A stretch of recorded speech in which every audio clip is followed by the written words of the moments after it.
Hello and good morning our dear student. मैं आप लोगों को द चोलाज के बारे में बता रहा था। चोलाज के टाइम में उनका लिटरेचर कैसा था। लिटरेचर यानी कि जो साहित्य था उस टाइम में, language and literature also progressed significantly under the Cholas. जो चोलाज थे उसके टाइम में जो लैंग्वेज था और जो लिटरेचर था वो क्या था, वो बहुत ही प्रोग्रेस था, यानी उसकी बहुत ज़्यादा उस टाइम प्रगति थी।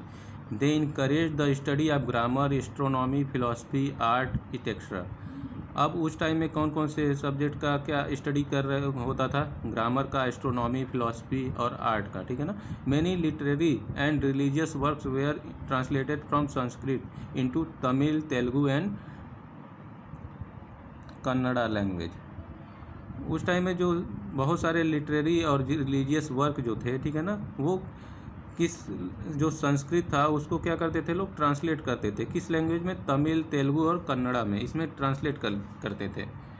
उसके बाद कंबन रोड द रामायण इन तमिल। जो कंबन नाम के जो राइटर थे चोलाज के टाइम में, उन्होंने क्या किया था, पूरे रामायण को क्या किया था उन्होंने तमिल लैंग्वेज में क्या किया था, उसको रोट के मतलब लिखा था।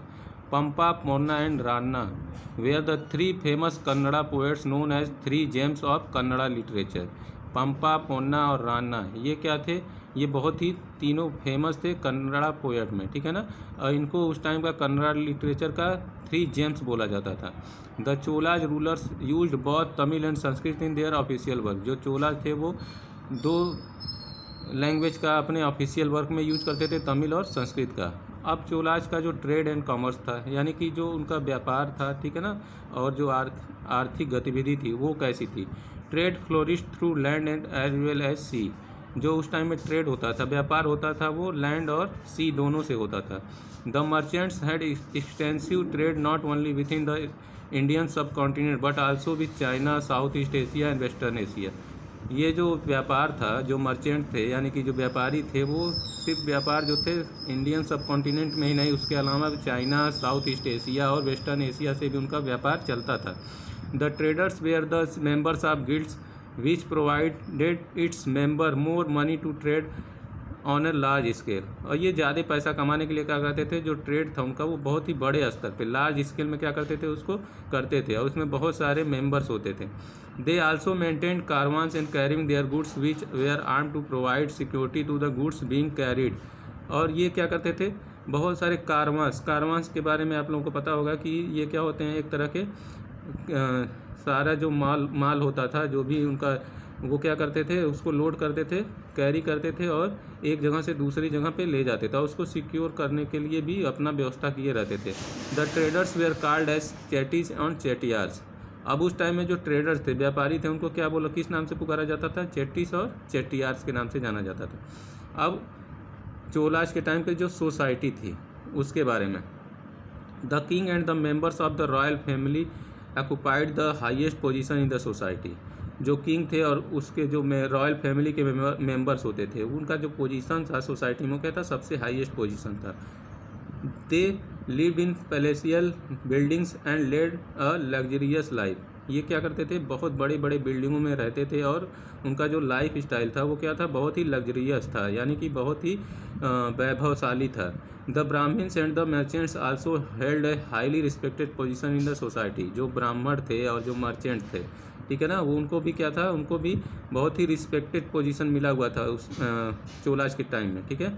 Even some Brahmins were allotted tax free land called brahmadeya.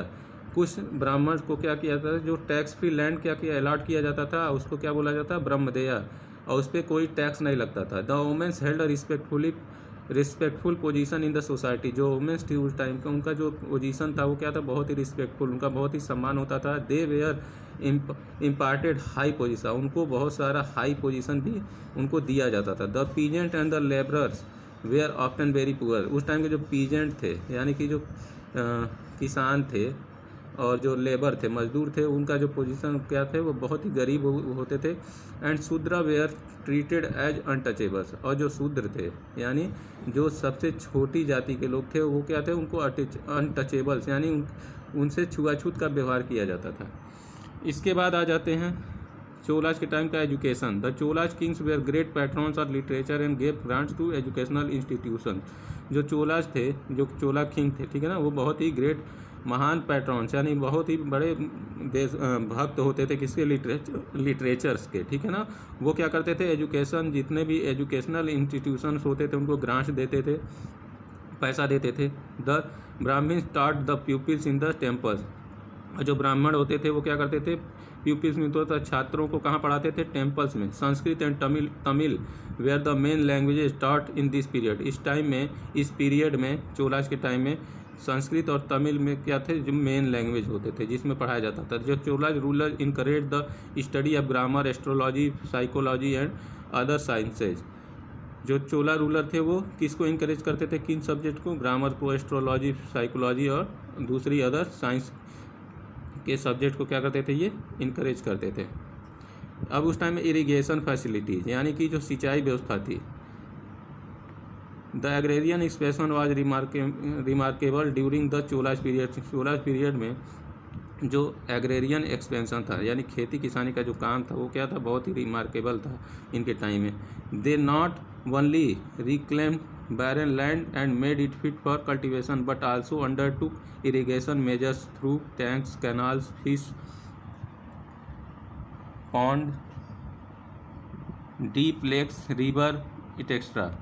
ये जो लैंड होते थे, जो खराब यानी जो बंजर ज़मीन होते थे, उस पे ही खेती नहीं करते थे। उसके अलावा वो जो इरिगेशन का व्यवस्था था वो कई तरह से करते थे, जैसे वो बहुत सारे टैंक्स बनाते थे, कनाल्स बनाते थे, फिश पॉन्ड बनाते थे, डीप लेक्स और रिवर, ये सारी चीज़ें क्या करते थे, वो इरिगेशन करने के लिए उसका यूज करते थे। Kaveri river was specially use for this पर, और जो कावेरी रिवर थी उसका स्पेशली यूज होता था इन सब कामों के लिए। किस काम के लिए, इरिगेशन के लिए।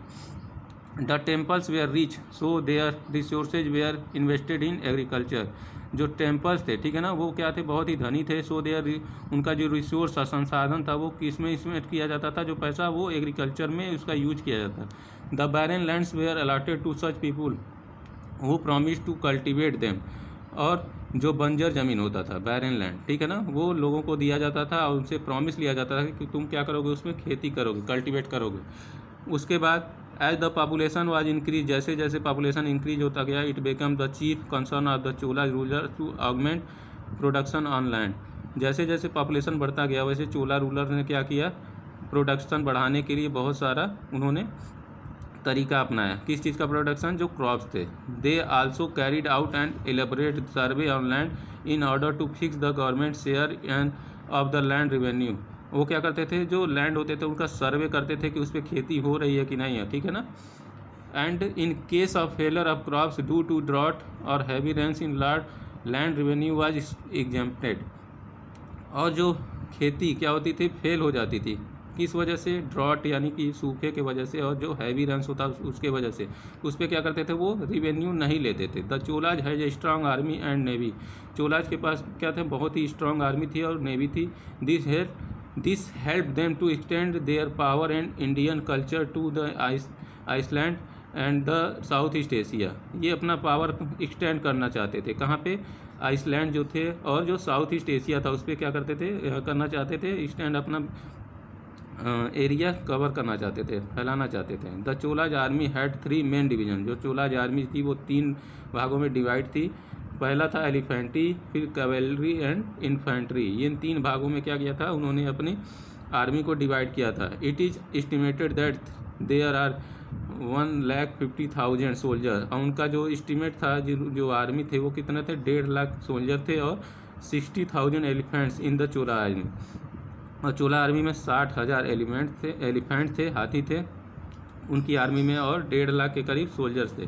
The horses were imported from Arabia to strength the cavalry, और जो हॉर्स थे, ठीक है ना, वो कहाँ से वो इंपोर्ट करते थे, अरबिया से, और क्या करने के लिए, अपनी कैवेलरी यानी कि अपनी जो आर्मी की शक्ति थी उसको बढ़ाने के लिए, ठीक है ना।